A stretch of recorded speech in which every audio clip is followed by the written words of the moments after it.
Je suis Naïe Eloi Tokoré, secrétaire général de la Fédération de Dibérois. Et je parle sous la supervision du coordonnateur régional, le camarade Youpo Batelemi. Je disais donc que, de par ses statuts et règlements intérieurs, le Parti des peuples africains Côte d'Ivoire a été fondé pour conquérir et exercer le pouvoir d'État par les moyens légaux. Ainsi donc, nous venons à cette convention du 10 mai 2024 pour consacrer la désignation de notre candidat qui est le président Laurent Gbagbo. C'est la raison essentielle pour laquelle nous sommes là. Nous venons parce que le pouvoir de Gbagbo nous apparaît comme une symphonie inachevée. Nous prenons le pouvoir en 2000 pour refonder la Côte d'Ivoire. Et pour tout ce que vous savez, il y a eu un coup d'État orchestré par Nicolas Sarkozy et la France. Mais le président Gbagbo a triomphé du monde entier, il est revenu libre. Ainsi donc, nous devons le remettre à sa place, c'est-à-dire à la place du président de la République. Et c'est pour cette raison que nous sommes venus pour dire au monde de la Côte d'Ivoire, de la communauté internationale du monde entier, que Laurent Gbagbo est là pour reconquérir le pouvoir et pour véritablement changer les choses, non seulement en Côte d'Ivoire, mais en Afrique. Vous-même, en tant que journaliste, vous voyez, il y a quel Africain qui est revenu de La Haye, à part Laurent Gbagbo? Je vais dire qu'il est parti avec Blé Goudé, mais à part le procès de Laurent Gbagbo, il y a quel Africain qui est revenu de La Haye? C'est dire qu'il a la raison derrière lui. Et il est revenu et il a triomphé de la justice internationale que nous savons déjà biaisée. Et Gbagbo a gardé, mais sa cote de popularité. La preuve, nous étions ici il n'y a pas 3 ans pour le congrès constitutif du PPAC. Le palais de l'Hôtel d'Ivoire a refusé du monde. Il n'y a pas encore 1 mois, le PPAC s'est retrouvé pour la fête de la Renaissance à Agboville. Ça passe de commentaires. Donc Gbagbo est resté dans le cœur des Ivoiriens et les Ivoiriens n'ont jamais oublié Laurent Gbagbo. Tout ce que nous demandons, ce sont des élections justes et équitables. C'est le match retour et puis on va voir. Parce qu'il ne s'agit pas de parler, il s'agit de le prouver. Laurent Gbagbo est resté dans le cœur des Ivoiriens et son programme a été adopté par les Ivoiriens. C'est même... Gbagbo est dans l'ADN des Ivoiriens. Donc il n'y a pas de doute que candidat, il va conquérir le pouvoir d'État et l'exercer comme pour combler les attentes des Ivoiriens. Voilà, c'est ce que je voulais dire. Je suis Thiéidé Ladislas, président du Parlement et Agora de Côte d'Ivoire. En abrégé, UNAPOSI, aussi secrétaire national du PPACI en charge de la mobilisation de la jeunesse. Je suis avec mes frères et sœurs de Quibli, du PPACI Quibli. Nous sommes venus pour participer à la convention. La motivation, c'est que nous renaissons. Nous renaissons. Le PPACI et Laurent Gbagbo renaissent de ses cendres à travers la crise que nous avons connue. Et l'espoir est grand pour nous parce que Laurent Gbagbo, il n'a pas renié à ses ambitions, il n'a pas renié à la lutte. Il est revenu, il a dit qu'il est un soldat engagé et à la disposition de la Côte d'Ivoire et des Ivoiriens. Nous avons foi à Laurent Gbagbo parce que c'est quelqu'un de digne, quelqu'un qui respecte ses engagements et c'est quelqu'un de courageux, un courageux politique. Donc voilà les motivations qui font que nous sommes sortis nombreux ce matin pour venir prendre part à cette assemblée. Vu son âge avancé, est-ce que vous croyez que si la candidature de Laurent Gbagbo a été rejetée, est-ce que vous avez un plan B, une relève qui pourra assurer le parti, le PPACI? Nous sommes des combattants. Nous sommes nés combattants. Nous n'avons aucun plan B. Notre plan B, c'est Gbagbo. Notre plan A, c'est Gbagbo. Notre plan Z, c'est Gbagbo. Laurent Gbagbo, on ne gouverne pas avec l'âge. On gouverne avec la mentalité, avec la moralité surtout. Ce n'est pas l'âge qui gouverne. Alors sinon, Joe Biden, ce n'est pas aujourd'hui le président des États-Unis, la plus grande puissance mondiale. Donc Laurent Gbagbo, il n'est pas plus vieux aussi que celui qui est là aujourd'hui. Hein? Laurent Gbagbo n'est pas plus vieux que celui qui est là. Donc ce n'est pas l'âge qui gouverne, mais c'est ta moralité. La moralité, c'est ce qui t'amène à prendre intérêt et cause pour ton peuple. Laurent Gbagbo, il a pris fait et cause pour son peuple. Et il a démontré. Certains diraient que non, Gbagbo a fait 10 ans, il n'a rien fait. Mais les 10 ans qu'il a fait là, c'est le bilan du RDR. Pendant les 10 ans là, Gbagbo a gouverné que 2 ans, de 2000 à 2002. De 2002 à 2010, c'est la gouvernance du RDR. La preuve est que tous les ministres que Gbagbo a nommés sous contrainte des négociations internationales sont des ministres issus de la rébellion et du RDR. Donc le bilan de Gbagbo là, c'est le bilan du RDR. S'il y a l'échec, c'est l'échec du RDR. Maintenant que nous allons gouverner, les Ivoiriens vont voir. Parce que nous avons un programme plutôt long. Gbagbo, il a un programme de gouvernement. L'assurance maladie, et il a un programme en faveur des paysans, il a un programme en faveur de la jeunesse, il a un programme en faveur de l'éducation nationale. Donc c'est quelqu'un qui est déjà outillé, qui a une expérience politique et c'est le meilleur profil aujourd'hui. En vous entendant parler, on a comme l'impression qu'à part Laurent Gbagbo, le PPSI, c'est mort. Non, c'est pas mort. Parce qu'en politique, là, on ne change pas les pions parce qu'il faut changer les pions. Nous sommes convaincus que Laurent Gbagbo, c'est notre choix. Et on ne veut pas le trahir. Lui, il ne nous a pas trahi, ce n'est pas nous les militants de le trahir. S'il est vivant et qu'il a encore toutes ses facultés, il est notre candidat. Donc, c'est ça. C'est Gbagbo ou c'est rien. Ça, il faut que les gens apprennent à l'accepter. C'est Gbagbo ou rien. Il n'est pas plus vieux que celui qui est au pouvoir aujourd'hui. Donc, ce n'est pas l'âge qui gouverne. Si c'est l'âge qui gouverne, donc celui-là, il est disqualifié. Si c'est l'âge, lui, il est plus vieux que Gbagbo, donc il serait disqualifié. Mais ce n'est pas l'âge, c'est la moralité. Je donne l'exemple tout à l'heure. Vous croyez que celui actuellement qui est au pouvoir, oui, Gbagbo ferait mieux que lui? Mieux que lui. 10 000 fois. Mieux que lui. Pourquoi? Tout à l'heure, je l'ai démontré. J'ai dit, Gbagbo a fait 10 ans, mais les 10 ans là, c'est la gouvernance du RDR et de la rébellion. Gbagbo n'a pas pu étaler son programme de gouvernement. Gbagbo a gouverné que 2 ans, de 2000 à 2002. Et les programmes qu'il avait établis, c'était l'AMU qu'il avait mis en œuvre déjà. Il a aussi pris des mesures pour la réforme de l'armée.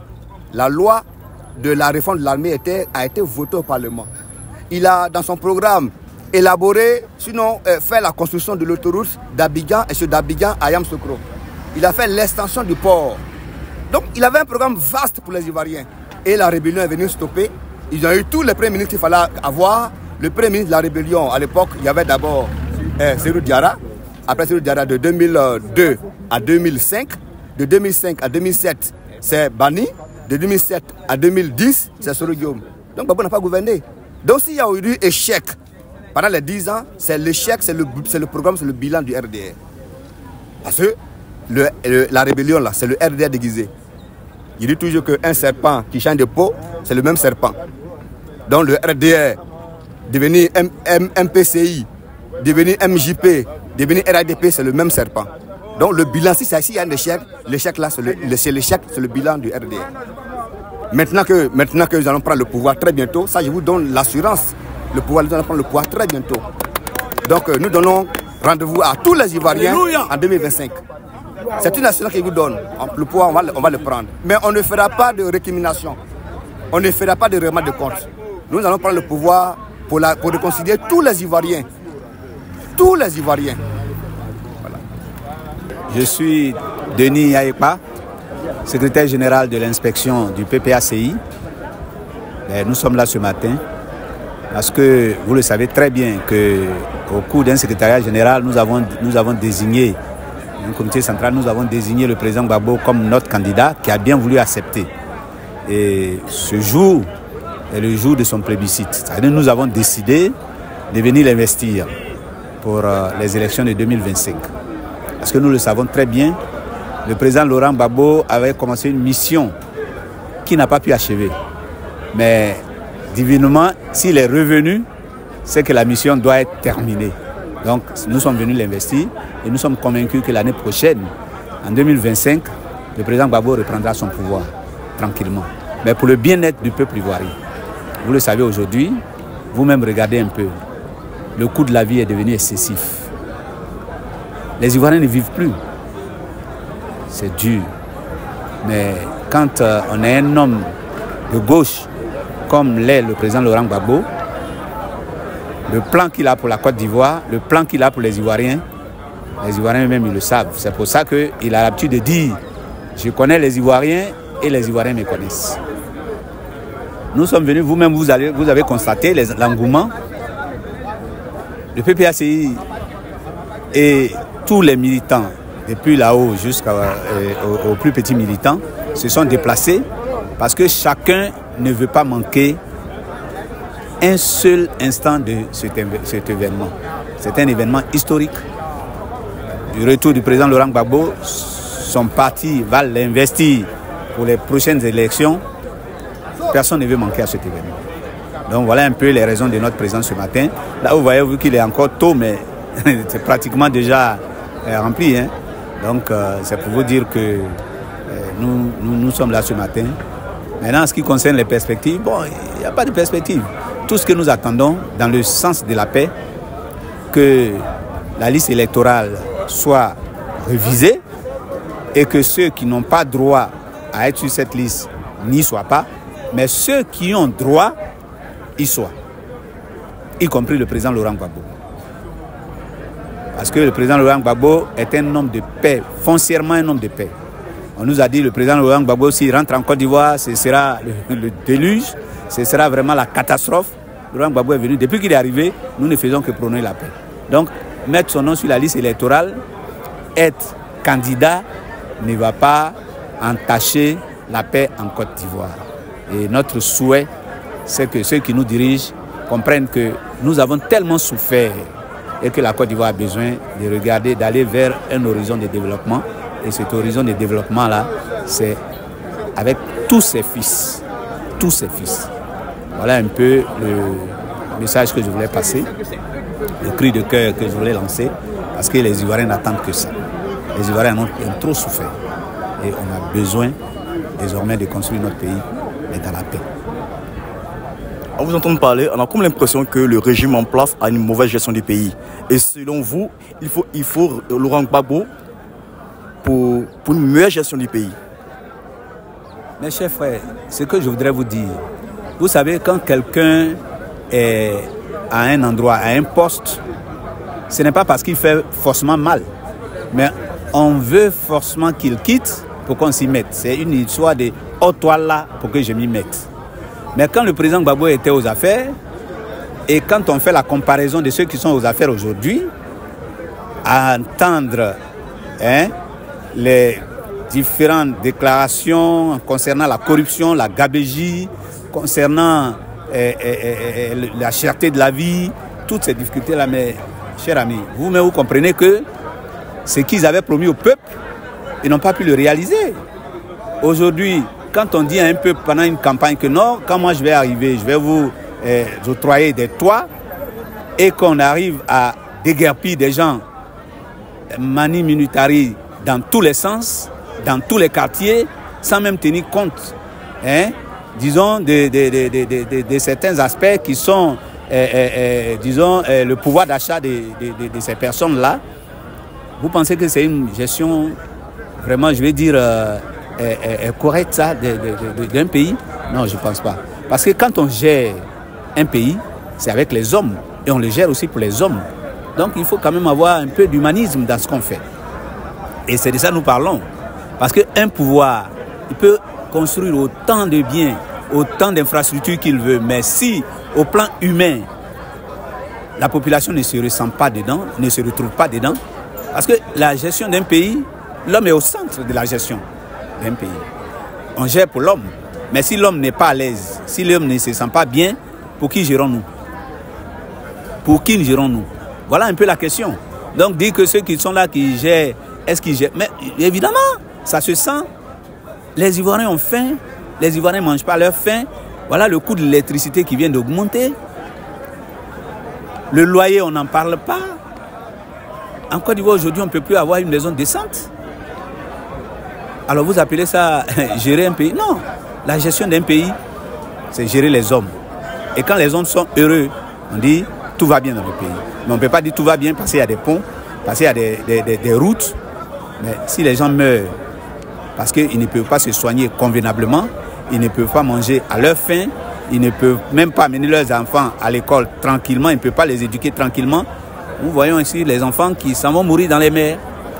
Ils vont mourir dans les mers parce que si la Côte d'Ivoire était si bien gérée, si elle était si bien, pourquoi est-ce que nos enfants fuiraient cette nation si riche pour aller mourir dans la Méditerranée? Et selon vous, Gbagbo Laurent est la solution pour tous ces problèmes? Mais le mot solution même, je n'ose pas le prononcer. Parce que ce terme-là, vous savez aujourd'hui ce que nous a apporté. On nous a dit en 2000, disent qu'il y a une solution qui arrivait, mais finalement cette solution s'est transformée en problème.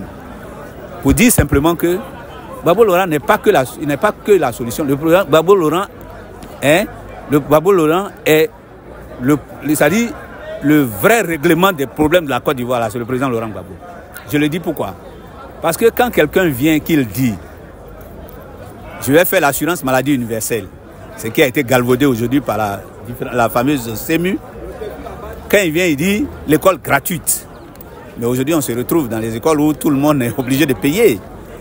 Et quand il vient, il dit, en dehors de tout ça, les paysans, il faut que le prix de leurs produits leur profite. Et que aujourd'hui, vous voyez le coût de l'EVA, vous savez combien on vend l'EVA aujourd'hui. Vous voyez l'anacarde, à combien on vend 1 kilo d'anacarde.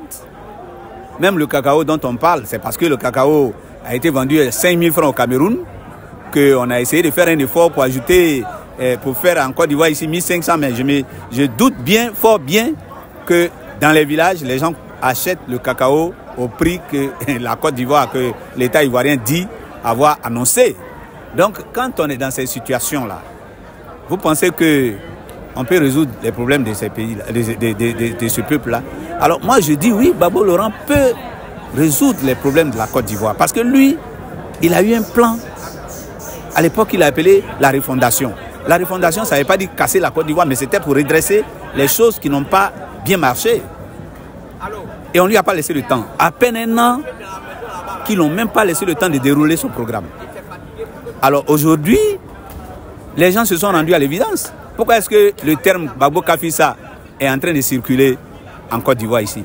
Mais c'est parce que Gbagbo est mieux, c'est ce que ça veut dire. Le président Laurent Gbagbo est mieux.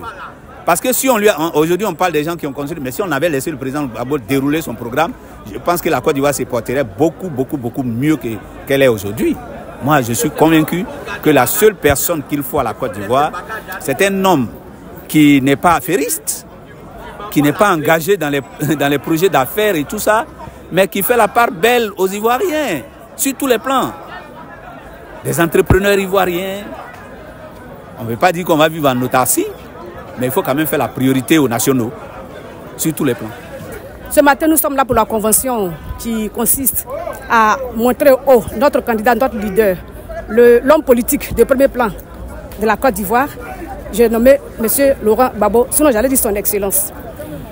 Il a un beau plan pour nous, l'autonomisation de la femme par exemple.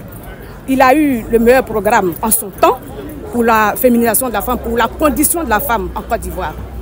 Vous savez, il y a des conventions, j'allais dire, humaines qui lient une personne à une autre.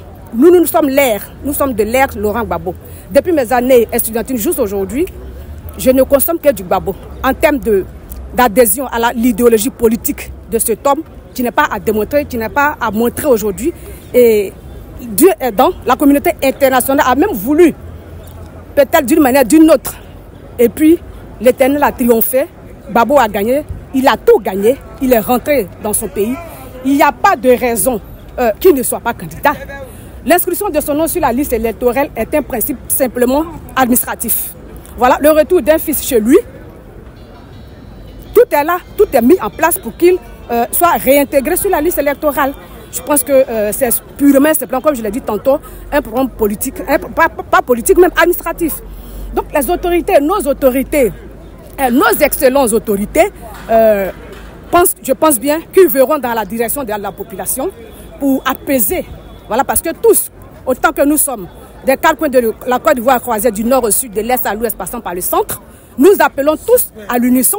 Nous appelons à la réconciliation, nous appelons à la rencontre des fils et des filles de la Côte d'Ivoire moderne. Donc il n'y a pas de raison qu'un d'entre nous, que l'un des nôtres soit en dehors d'une élection qui est un droit qu'on ne peut pas arracher à un être humain. Donc voilà, je pense que tous les esprits concordent pour dire qu'il faut que ce monsieur-là figure sur la liste électorale. Il fut quand même le président de cette Côte d'Ivoire aussi. Donc, passer les périodes de turbulence, maintenant tout le monde regarde dans la même direction. Personne n'a intérêt que la Côte d'Ivoire explose. Nous, ce n'est même pas de notre vœu. Et je ne pense pas que ça soit le vœu de ceux qu'on a en face de nos autorités actuelles. Je sais, ils font tellement beaucoup pour la cohésion que réinscrire le nom de Laurent Gbagbo sur la liste est simplement purement, encore je l'appuie, un programme administratif. Vous croyez qu'en tant que femme, Laurent Gbagbo est le candidat idéal pour vous? Oui, Laurent Gbagbo est le candidat idéal pour nous les femmes, surtout les femmes du PPACI et les femmes de la Côte d'Ivoire et du monde entier. Voilà, en son temps, nous avons déroulé le programme. Son programme est encore là, ça est encore dans les écrits. Son programme pour les femmes est encore dans les écrits. Voilà. C'est lui, il s'est levé ici le premier pour défendre la cause des femmes. Son programme, il a même dit qu'il faut 33, il a accordé, voilà, il a mis un avis favorable et positif pour qu'il y ait désormais 30%, même au-delà de 30% de femmes dans les instances, dans toutes les instances. Donc nous pensons que c'est le meilleur leader pour que les femmes soient épanouies. Oui, depuis que Dieu l'a mis un peu au large et il observait la politique ivoirienne de loin, parce que c'est comme ça que moi j'interprète ce temps mis hors du pays, c'était juste un décalage divin. Voilà, la première qu'il est venu sain et sauf. À son absence, est-ce que les femmes étaient épanouies? C'est difficile de répondre oui ou non. Sinon c'est selon. Sinon nous femmes du PPACI, les visages les plus connus, nous savons qu'elles étaient toutes en exil. Voilà. Les aînés qu'on a connus au devant de la lutte étaient toutes en exil. Donc ça dépend de quel côté on se met pour dire que les femmes étaient épanouies ou non. Sinon, quand ils n'étaient pas là, on voit aussi certaines femmes qui étaient au devant de la scène. Donc vous voyez que c'est selon où on se place. Voilà. Si moi je me place du côté de Laurent Gbagbo, je dirais que les femmes n'étaient vraiment pas épanouies. Parce qu'on a des grandes devanciers, comme je l'ai dit tantôt, qui n'étaient pas là pour jouer pleinement leur rôle. On a vu. Et il y en a aussi, nos parents, c'est des parents, nous sommes tous des frères et sœurs, qui étaient bien, qui avaient l'occasion de s'exprimer clairement, de s'exprimer, de dire haut et fort ce que tout le monde pensait. Donc ça dépend du côté où on était en son temps.